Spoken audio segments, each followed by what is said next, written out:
వాడు దూరడు ప్రాణ నిర్వాణ వేళ.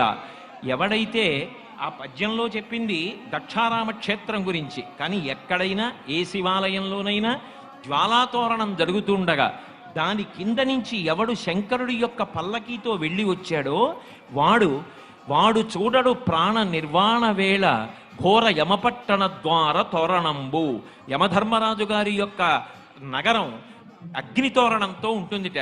దాని కింద నుంచి భయపడి జీవుడు శరీరం విడిచిపెట్టిన తరువాత పాపములు చేసి పరుగులు తీస్తూ వెడతాడు. అలా వెళ్ళవలసిన అవసరం లేకుండా కార్తీక పౌర్ణమి నాడు ఎవడు శపథం చేసి స్వార్థంతో కేవలం పాపములు చెయ్యకుండా ఇక పైన 10 మంది గురించి ఆలోచించి సమాజం గురించి ఆలోచించి అందరూ నా అన్నదమ్ములు అక్క చెల్లెళ్ళన్న భావనతో త్రికరణ శుద్ధిగా బ్రతుకుతానని కోరుకుంటాడో అటువంటి వాడి పాపములు తొలగతోసి నేను అండగా ఉండి అక్కడ దూరం